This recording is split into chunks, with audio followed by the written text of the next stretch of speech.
Well, it's the 2016 World's Toughest Rodeo Stop right in St. Paul, Minnesota, XL Energy Center again. And a man behind everything you see in the arena, Tommy Joe Lucia. What an amazing event you put on here, and thanks for having us back. Thanks for coming. You know, let's talk about this a little bit. I mean, you have some of the top-notch acts and specialty acts in the business. You've got Whiplash here this year. You've had, John Payne, the One-Armed Bandit, and some of the best cowboys and cowgirls around the Midwest and, for that fact, across the country, and the rough stock riders. How did this come to fruition, and what is the status of this going forward? Well, the World's Toughest Rodeo has a really bright future. Our attendance and sales are up 25%. This year alone, we're up almost 80% in the last 4 years. And what that indicates is that the 20 million rodeo fans out there want to come see a good show. And it really doesn't matter to a person like you and I that just likes to see a good bareback horse buck. What the acronym is around it. It doesn't really matter if it's WTR or what it is, quite frankly. So at the end of the day, it's about entertaining people and having a good time and being able to do something with your family. And I think that's what's proven to be successful, and I think will continue to be successful. Now, and that's kind of a great segue into something else it's been a lot of talk around, and I know it's getting a lot of attention, but it's the whole ERA, PRCA thing. You're the chief operating officer of the newly formed ERA, but then you hold this too. So what is that going to do to the World's Toughest Rodeo when you take that position on full time in the ERA? Well, I think what you have to do is you have to learn to delegate and have good people around you. The World's Toughest Rodeo brand is a 35-plus year brand in the markets that it's in, and other groups have come into the markets where World's Toughest Rodeo is and have not been successful, because there's people here that went to this rodeo when they were little kids with their grandfather, and that's what it's all about. And we're really excited. I'm really excited about the Elite Rodeo Athletes. The fans want to be able to know that their favorite cowboy is going to be in that performance, and I think that's the key. And with 88 athletes committed currently to go into every one of the ERA events, it's very exciting for the rodeo fan.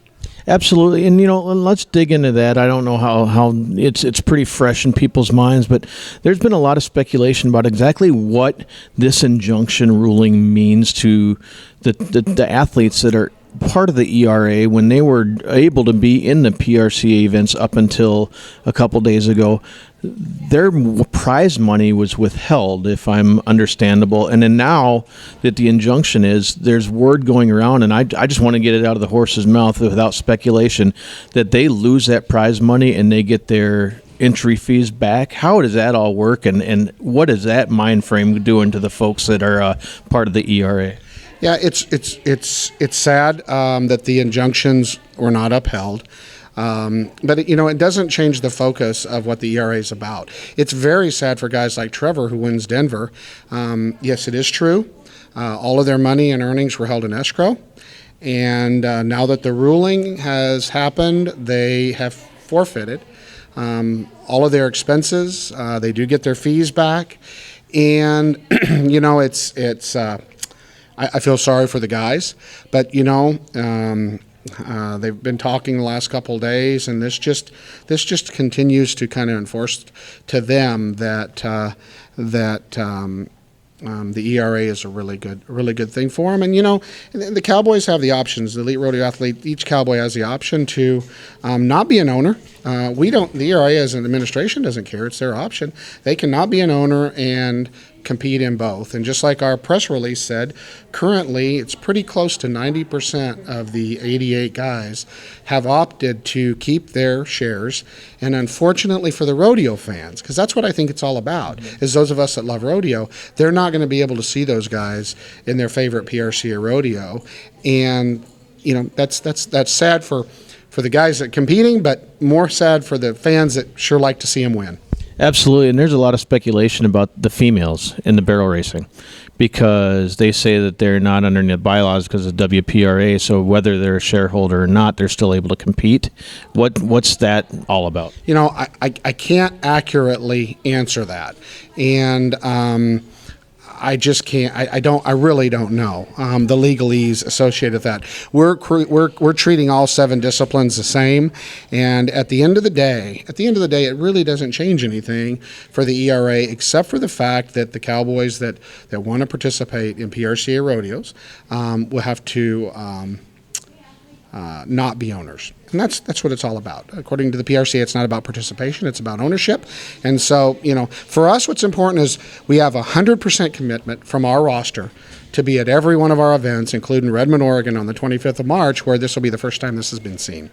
And that's great. So I appreciate you opening up and kind of clearing the air about that. But let's get back to the world's toughest, because last night's round 1 was something for the record books, man. I've been doing this for how many years have we known each other coming here?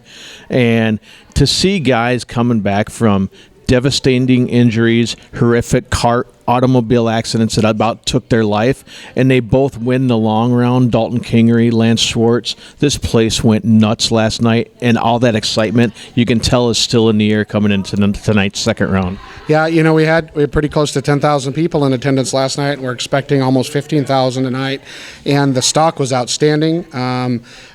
David Pickering and his group and Three Hills Rodeo put a really, really great pen of horses together and bulls, and the guys rode good. And the Minnesota crowd is outstanding. They are you can't help but want to ride for them. So it was the perfect combination last night, and we expect more of the same tonight. Absolutely. Thank you so much for having us once again, and we look forward to an outstanding round 2. Thanks for coming.